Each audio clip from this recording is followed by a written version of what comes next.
জয় ঠাকুর, জয় মা, জয় স্বামীজি, জয় গুরুদেব। তোমাদের চরণে আমার শতকোটি প্রণাম এবং বিশ্বের সকল ভাই বোনেদের আমার শ্রদ্ধা ভক্তি আর প্রাণ ভরা ভালোবাসা। আশা করি তোমরা সকলে ভালো আছো। আমিও খুবই ভালো আছি। আর এমন করেই থাকতে যাই। ঠাকুর মা আমাকে ভালো রেখেছেও। আমি সবসময় আনন্দে থাকি, ভালো থাকি। আমি এখন রয়েছি শিলিগুড়ির মাল্লাগুড়ির রামকৃষ্ণ বেদান্ত মঠে। আজ প্রথমবার এখানে ভক্ত সম্মেলন হতে চলেছে।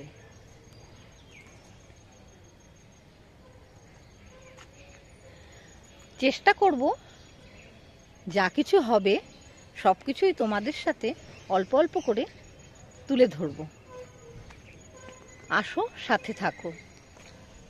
সবার প্রথমে ঠাকুরকে দর্শন করে নাও সবাই।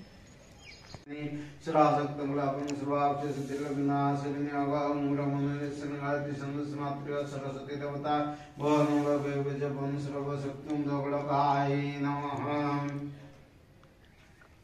ओम गं खं लं हं ङं दुष्टवां तं छं नं नं नं तडदिनां सां गं खं नं नं नं लहुं मद्वां वसनं तं छं नं नं नं वै नं गभां ओम गं खं लं हं नं लहुं वदिष्टकं वदनं संसं सं लं खं करतल विष्णुस्त्राय भट ओम गं खं लं हं ङं हृदयाय तं छं नं नं नं ing शिरसे सां गं खं नं नं नं शिगाय वसनं तं छं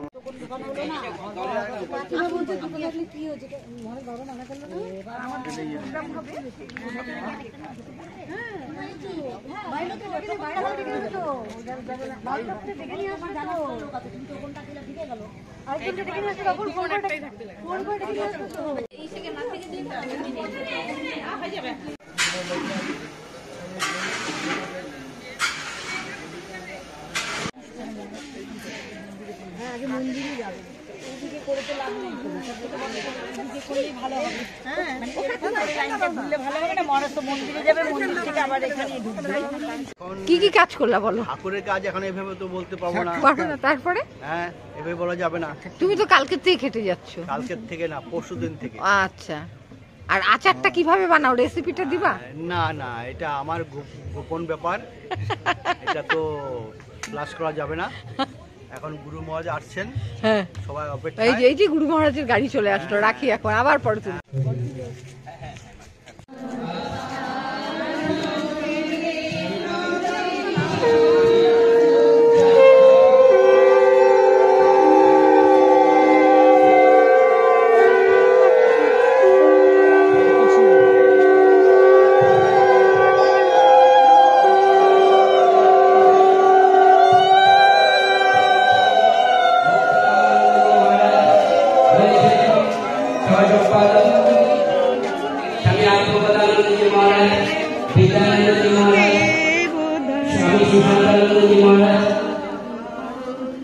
এবং অন্যান্য ভক্তবৃন্দ প্রত্যেকে স্বাগত, সুস্বাগত।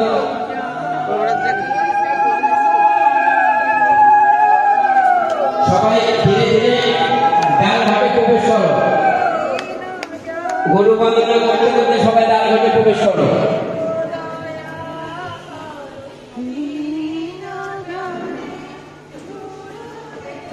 মেয়ে বসানোর ব্যবস্থা করো, রুমামা বসাবার ব্যবস্থা করো।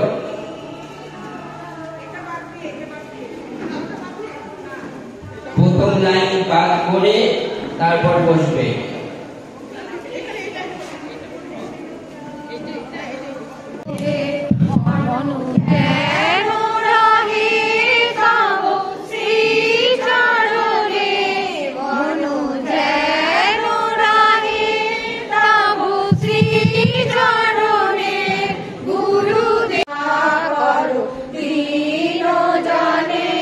গুরুদেব দয়া করো।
পরম্পরা দেখি ভগবান শ্রীরামকৃষ্ণ তিনি মন্ত্র প্রদান করেছিলেন তার যোগ্য শিষ্য এবং সন্ন্যাসী ত্যাগী শ্রীমৎ স্বামী অভেদানন্দজি মহারাজকে, এবং মহারাজ অভেদানন্দজি মহারাজ পরম্পরা তার যোগ্যসূচির হিসাবে স্বামী প্রজ্ঞানন্দজিকে মন্ত্র প্রদান করেছিলেন। এবং প্রজ্ঞানন্দজি আজ আমাদের এই রামকৃষ্ণ একটু আসতে তোমাকে একটু আসতে বলবো, তারপরে তুমি তাড়াহুড়া করছো কেন? এই স্বামী প্রজ্ঞানন্দজি তার পরবর্তীকালে যে মন্ত্র দিয়েছিলেন, পূজনীয় স্বামী সংশুদ্ধানন্দজি, পরম পূজনীয় স্বামী বুদ্ধাত্মানন্দজি, পরমাত্মানন্দজি, সদাত্মানন্দজি, এদের প্রত্যেকের মনের ইচ্ছাটুকু রয়েছিল। আজ ঠাকুরের কৃপা এবং মহারাজদের যে এই ভেতরের প্রেরণা এবং আশীর্বাদ, সেটা সার্থক হয়েছে। পরম্পরাভাবে আজ আমরা পরম পূজনীয় মহারাজকে পেয়েছি। তার মধ্যে এই শাখাগুলো রয়েছে কাশিয়ান, দার্জিলিং, শিলিগুড়ি, 18 খাই, কুমারঘাট এবং আরো কিছু শাখা আমাদের রয়েছে বর্ধমান, চাকরা। এতগুলো আশ্রম যার দায়িত্বে রয়েছেন, সে কিন্তু তোমার আমার মতন একটা করে সংসার চালাচ্ছে না, এতগুলো সংসার তার কাজে রয়েছে। সম্পাদক মহারাজ রয়েছেন, তার উপর কিন্তু আমরা সবাই ভরসা করে থাকি। তিনি যেভাবে আমাদের সবাইকে নিয়ে চলছেন, সেই পরম পূজনীয় স্বামী আত্মবোধানন্দজি মহারাজকে সবাই তোমরা হাত জোর করে প্রণাম করো এবং আশ্রমের পক্ষ থেকে আমরা মহারাজকে বরণ করে নিব। স্বামী বিদ্যানন্দজি মহারাজ।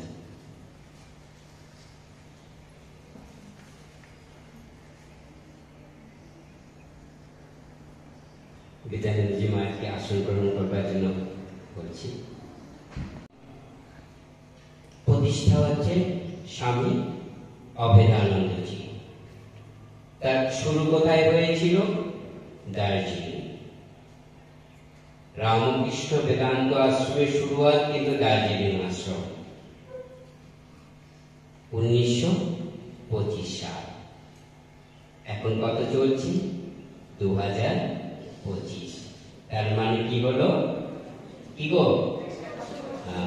100 বর্ষ, 100 বছর ধরে এই বেদান্ত আশ্রম পরিচালনা করে চালিয়ে নিয়ে যাচ্ছেন স্বামীজি মহারাজ, নিজে চালিয়ে নিয়ে যাচ্ছেন ঠাকুরের কৃপাতে। এই আশ্রমে অনেক বছর দীর্ঘকাল সাধনা করেছেন।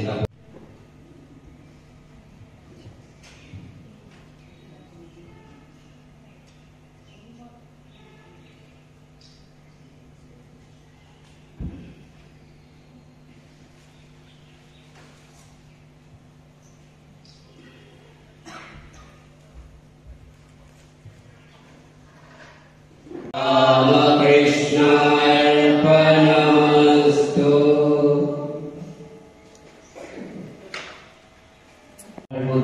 রাত দিন কি হয়, বিষয় কর্মের মধ্যে আমরা জড়িয়ে থাকি, সারাদিন সংসার যাত্রার মধ্যে থাকি। মাঝে মাঝে কি হয়, নির্জনে গিয়ে থাকতে বলছেন, বলি কি হবে? ভগবত প্রসঙ্গ। আজ এখানে এই মঞ্চে আমরা সবাই একত্রিত ভগবত প্রসঙ্গ শুনছি, অর্থাৎ কিছু সময় রিচার্জ করে নিচ্ছি না, কারণ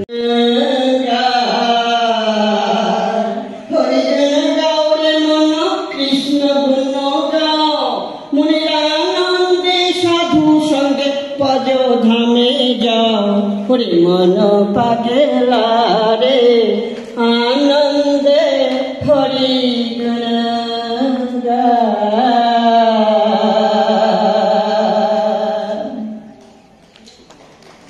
তাহলে আমাদের এই যে মনটা হচ্ছে পাগলা, বুঝেছেন? আমরা জানি যে আমাদের এই একা একা শ্মশান ঘাটে যেতে হবে, কিন্তু তবুও আমরা মনের বাসনা কামনাগুলোকে ছাড়তে রাজি নই। আমরা জানি যে মুখে খাচ্ছি ভালো মন্দ, মাছ, ইলিশ মাছ, বড় বড় মাছের প্রায় ফিশ ফ্রাই ফিশ নানা রকম খাচ্ছি আমরা, মাংস নানা রকম, বুঝেছেন? কিন্তু সেই মুখে আমাদের জেলে দিবে জ্বলন্ত, বুঝেছেন? তা সেই জন্য আমাদের কি করতে হবে? আমরা যাতে কাদের জন্য চা নিয়ে যাচ্ছিস তুই? তুই সাজাইছিস? হ্যাঁ, কালকে যে বকা খেলি।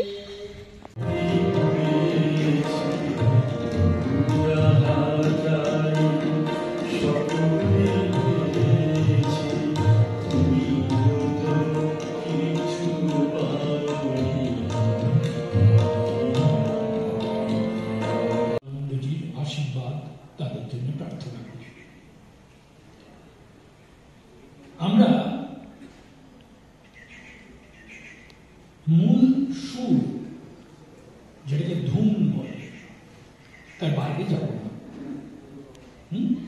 পূজ্যপাদ পূর্ববর্তী বক্তা স্বামীজীগণ যে কথা বললেন তারই উপরে এই শ্লোকটি। এটি ভাগবতের 11 খণ্ডের শ্লোক। শ্রীকৃষ্ণ বলছেন উদ্ধবকে, আচার্য মাম বিজানিয়াত অবমান্যেত করির্চিত ন মর্তবুদ্ধাশ্রয়েত সর্বদেবময় গুরু। দেখো উদ্ধব, গুরুকে কখনো মনুষ্য বুদ্ধি করবে না। শ্রীকৃষ্ণ বলছেন এই গুরুর মধ্যেই আমি আছি এবং এই গুরুর দ্বারাই কিন্তু আমি জগৎকে কৃপা করি।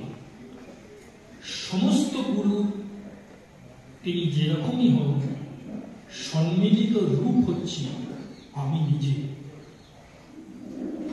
শ্রীকৃষ্ণ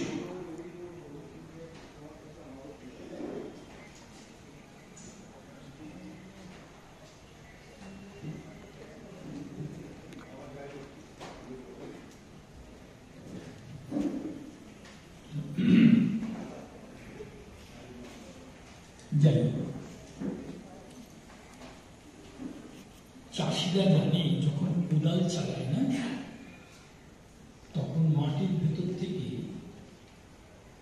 অনেক কীট পতঙ্গ বেরিয়ে আসে, তাহলে চাষ করা বন্ধ করে। আসলে আমাদের কথা ফিরে আসে,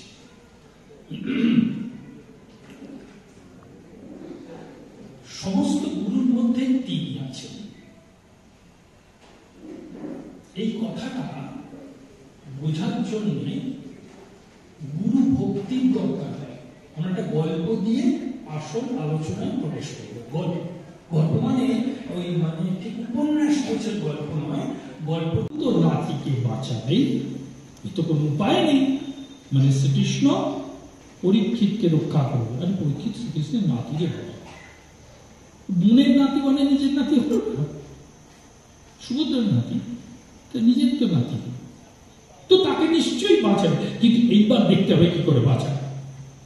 এবার প্রস্তুত হয়ে এই রে বাবা, এ বলে আমায় দেখো, বলে আমায় দেখো। প্রত্যেকের কাছে আমাদের এই পরীক্ষিতের একটাই প্রশ্ন,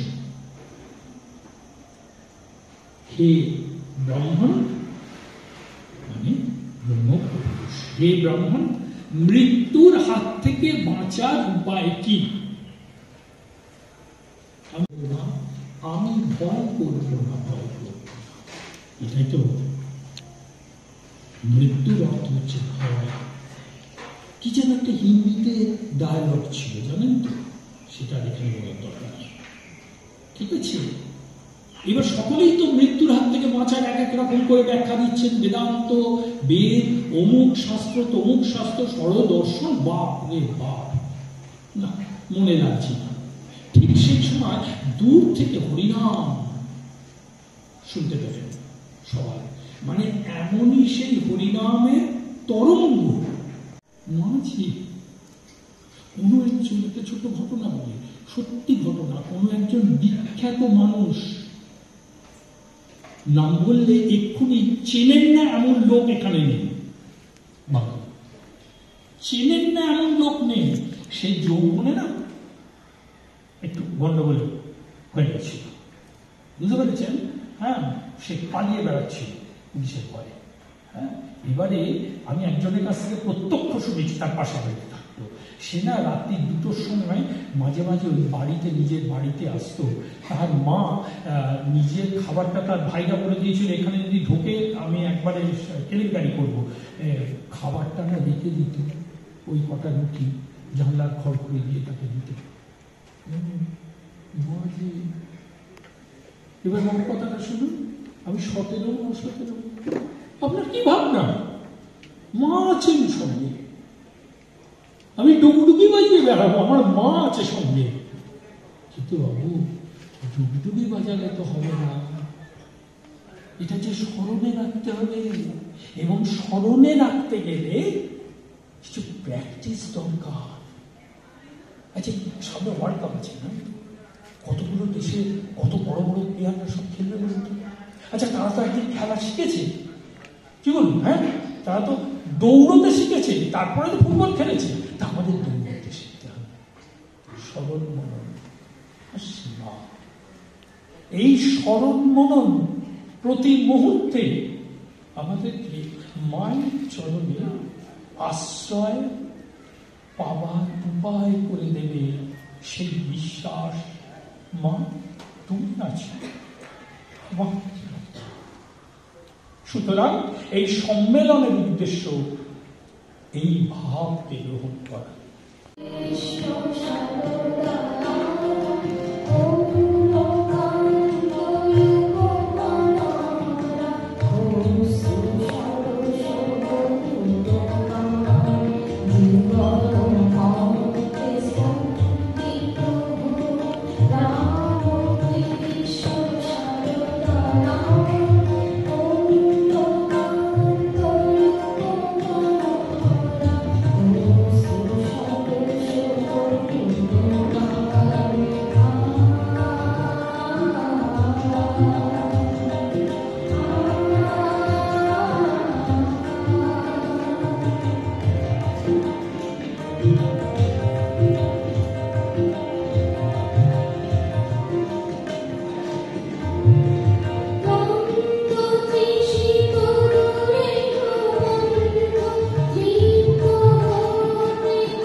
ओम स्थापकाय धर्मस्य सर्वधर्म स्वरूपिणे अवतार वरिष्ठाय रामकृष्णाय ते नमः।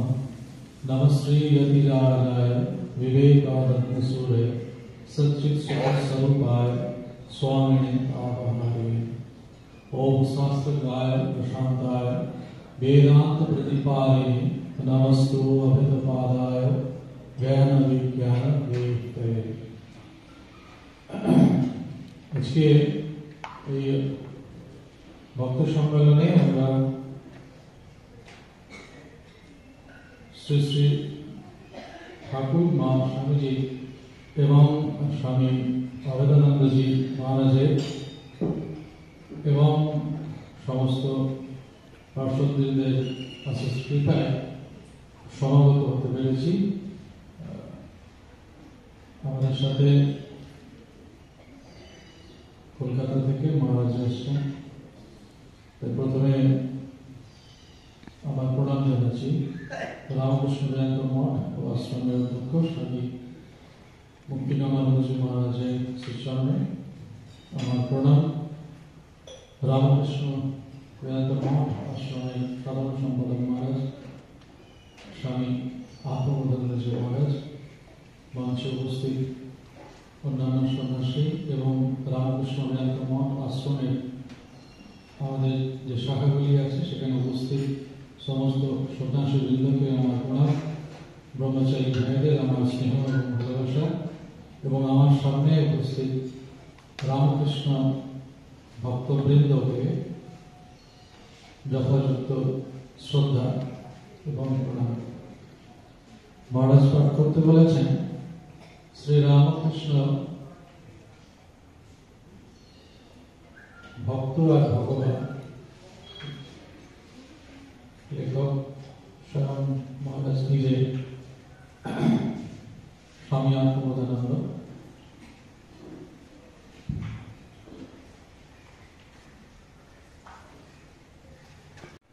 এত বড় যে তাঁর ইতি করা যায় না, অর্থাৎ তাঁর কোথায় শুরু কোথায় শেষ কিছুকে উদ্ধার করা যায় না।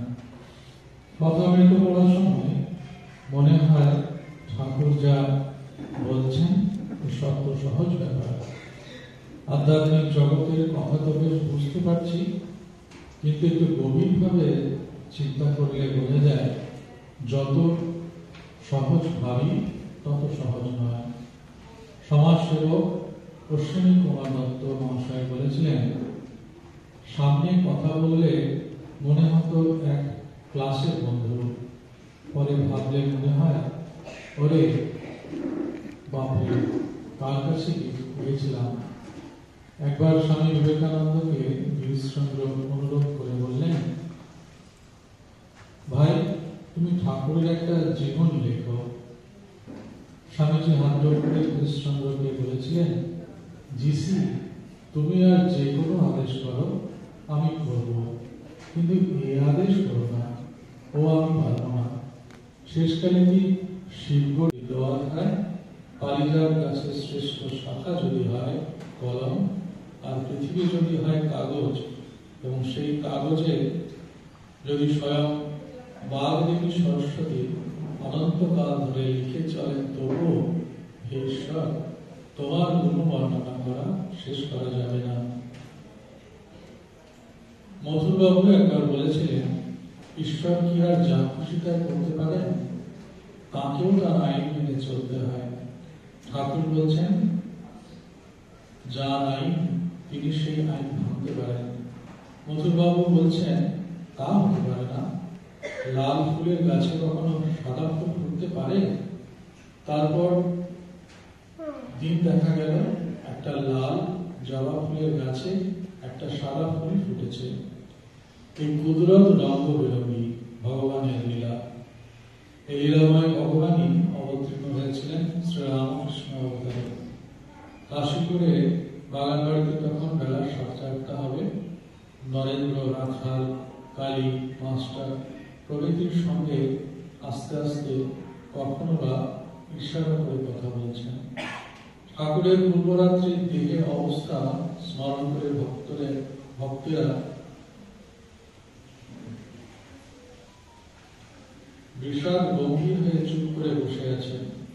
শ্রী রামকৃষ্ণ নরেন্দ্রজিকে বলছেন, এর ভিতর দুটি আছে, একটি তিনি আর একটি ভক্ত হয়ে আছে।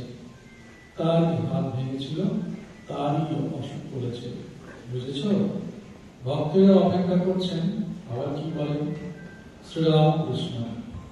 কারই বা বলবো, কেই বা বুঝবে। কিছুক্ষণ পরে ঠাকুর আবার কথা বলছেন। তিনি মানুষ হয়ে অবতার হয়ে ভক্তদের সঙ্গে আসেন। ভক্তেরা তাঁর সঙ্গে আবার চলে যায়। রাখাল কাছ থেকে অনুমতি নিচ্ছে, ঠিক স্বামীজির মতোই কথাবার্তা, একটু কাটতে পারবে না, 100 একটু 100 এডুকেটিভ নয়। যখন তিনি মায়ের সঙ্গে কথা বলছেন, মায়ের সঙ্গে বা ব্রহ্মানন্দ মায়ের সঙ্গে ঠিক তার মতোই কথাবার্তা। এই বিদ্যাটি তিনি বিশেষভাবে অর্জন করেছিলেন পাশ্চাত্যবাসীদের কাছে, এবং তাদের করে হয়ে তাদের মতো করে তাদের প্রশ্নের উত্তর দেওয়ার জন্য তাকে এটিকে আয়ত্ত করতে হয়েছিল এবং সেখানে বসে তিনি তার গুরু ভাই যোগানন্দ মহারাজের শরীর গিয়েছেন, তিনি সেখানে যোগসূত্র করে রাখলেন। যোগসূত্র করে তাদের সামনে তার লিখিত দেখান এবং তিনি সেই দেশে তার বাংলা লেখা দেখাচ্ছেন, তিনি ছাড়া কেউ বাংলা পড়তে পারবে না। সেই রকম একটি দেশে আমেরিকাতে তিনি বসে করছেন। এগুলি আমরা অবেদানন্দজি মহারাজের রচনা থেকে পাই। কাজেই আমি যদি ঠাকুরময় হয়ে উঠতে চাই, মাময় হয়ে উঠতে চাই, তার ধ্যানে আমাদের নিমগ্ন হতে হবে। আজকের ভক্ত সম্মেলনে এতক্ষণ যে আমরা একটি ভাব, একটি ধারা এমন করে নিজেদের নিমজ্জিত রেখেছি, আমরা সত্যি মনে হচ্ছিল যে তারই চরণ কমলে যেন আমরা ঠাঁই পেয়েছি। আজকে আলোচনার মধ্যে একটি আলোচনা খুব আমাদের নাড়া দিয়েছে, মনেই বদ্ধ মনেই মুক্ত, মন নিয়ে কথা। সত্যি তো, আমরা মনটা কোথায় রয়েছি? আমাদের প্রত্যেকের বাড়ি আলাদা আছে, কিন্তু আজকে এই স্থানে বসে যখন আমরা ঈশ্বরে মন রেখেছি, তখন কিন্তু আমরা একটা অন্য জগতে বিচরণ করছি। সবাই এক রামকৃষ্ণময়ের জগতে বা মা শারদাময় হয়ে উঠেছি। দেখবেন মা, এখানে মায়ের কথা আমাদের পণ্ডিত মশাই বলছিলেন, নিজেকে পণ্ডিত বলে স্বীকার করেন না, আমি পণ্ডিত মশাই বলতেই পারি, আমার সঙ্গে দীর্ঘদিনের পরিচয়। তা ওই অচিন্ত বাবু বলছিলেন যে ওই ঠাকুর বলেছিলেন মাকে ঢের বেশি করতে হবে। সত্যি তো, যদি আমরা আজকের যুগে বসে একটা গাণিতিক হিসাব নিকাশ চাই, সত্যি তিনি কি ঢের বেশি করেছিলেন? যদি এইরকম একটা পরিমাপ করতে চাই, তাহলে সেখানেও একটা তথ্য আমাদের কাছে এসে যায়, ঠাকুরের যত শিষ্য ছিল তার থেকে মায়ের শিষ্য অনেক বেশি। তাহলে মা অকাতরে কৃপা বিতরণ করেছেন। ঠাকুরের শরীর চলে যাওয়ার পর মা এই জগতে ছিলেন 34 বছর। এবং ওই যে মা যে ঢের বেশি করেছেন কিনা, এটা আমি বলি কি করে? ঠাকুর বড় না মা বড় বলি কি করে? মায়ের মুখ থেকে শুনিনি। অরূপানন্দ একবার প্রশ্ন করেছে, আচ্ছা মা, ঠাকুর যে তোমার বলেছিলেন ঢের বেশি করতে হবে, তা তুমি ঢের বেশি কি করলে? ছেলেরা তো প্রশ্ন করতেই পারে মাকে এমন করে, মাকে তো উত্তর দিতে হবে। আর মা তো সেই মা নয়, তিনি জয়রামবাটির অজপাড়ায় জন্মগ্রহণ করলেও স্বয়ং ভগবতী, শ্রীরামকৃষ্ণের ভাষায় সরস্বতী। তিনি নিজেকে লুকিয়ে রেখেছিলেন, আড়াল করে রেখেছিলেন, অবগুণ্ঠনবতী। সেই অবগুণ্ঠনবতী একটু একটু করে নিজেকে মেলে ধরে বলছেন, দেখো বাবা, আদর্শ হিসেবে যেটুকু করা দরকার তার থেকে ঢের বেশি করে গেলাম। তাহলে ঠাকুরের কথা মিলল তো? ঠাকুর বলেছেন এর থেকে ঢের বেশি করতে হবে। মা সেটি স্বীকারোক্তি দিয়ে গেলেন অরূপানন্দকে, যে আদর্শ হিসেবে যতটুকু করা দরকার। একটা বড় রেলগাড়ি এখানে ফেলে দিয়ে ইঞ্জিনিতেই পড়ে থাকবে, যে যাবে না। তার আগে যদি একটা ইঞ্জিন না লাগানো হয়, সেই ওম যেন ইঞ্জিনের মধ্যে একটা মন্ত্রকে শক্তিশালী করে এই ওম, সেই প্রণব। সুতরাং এই ওমটি আমাদের যে কোনো মন্ত্রের সঙ্গে আমরা আগে উচ্চারণ করে থাকি। তাই এটি সেই প্রণব বা আদি, সেটাকে কিন্তু আমাদের প্রতি শ্রদ্ধা থাকা উচিত। এটি একসময় বলা হতো সকলে উচ্চারণ করার উপযোগী নয় বা তাদের সম্ভব নয়, কিন্তু বর্তমানে আমরা এটি সবাই উচ্চারণ করতে পারি এবং করছিও।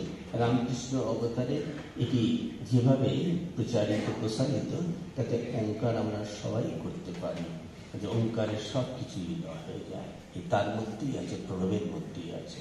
সুতরাং সেই ওমের প্রতি আমাদের ওঙ্কারের প্রতি শ্রদ্ধা থাকুক। আরেকটি বলা হয়েছে জয়।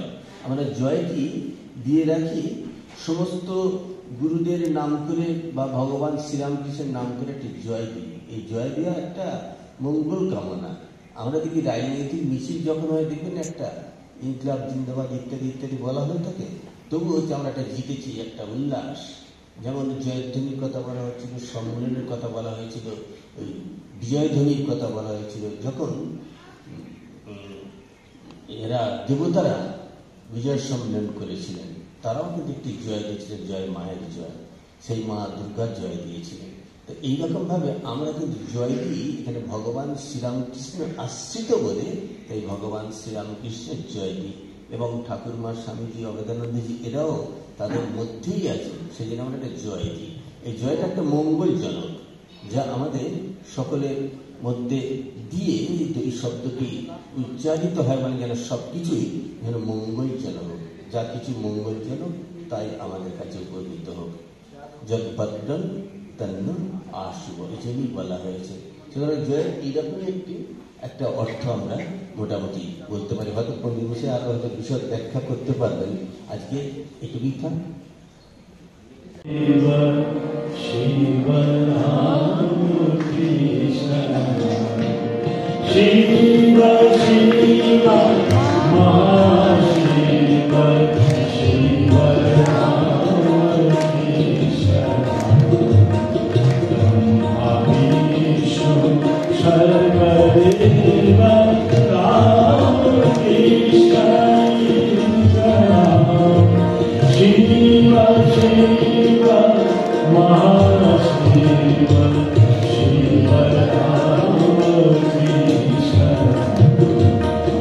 ব্রহ্মা বিষ্ণু সর্বদেব রাম কৃষ্ণ কার্তিকেয় গণপতি বিশ্বকর্মা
সুন্দরভাবে প্রসাদ দিতে পারবে। এখানে বাইরে কেউ নেই, এই ভেতরে যারা আছে আপনারাই আছেন। মহারাজদের বলছি আপনারা কি আমাদের প্রসাদ কবে চলে যান, আসলে সবাই মিলে একটু টেবিলগুলোতে হাত লাগালে কিন্তু হবে।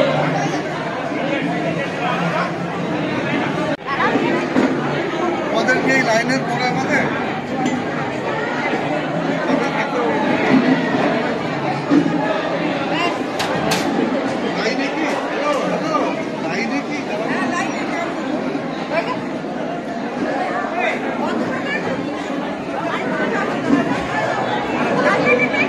সবাই উঠাই নেই।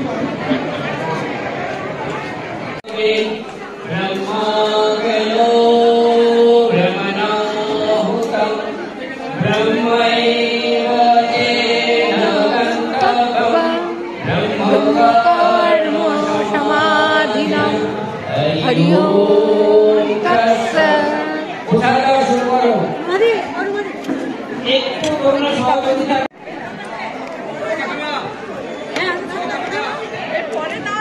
হ্যাঁ হ্যাঁ হ্যাঁ তুমি আর কিছু বললে না, চলে গেলে। ওই মেয়ে বসতে চাচ্ছিল তোমার হাতের কাছে এখানটা। একবারে নিয়ে চলবে। ঠিক আছে, আপনার এই দিনটা পরে নিলেও হবে। ওই যে ছেলেটা, যে বাচ্চা ছেলেটা, ও যদি না থাকতো আজকে আরো বিপদ হয়ে যেত। হ্যাঁ হ্যাঁ, চলো সবে কমবে।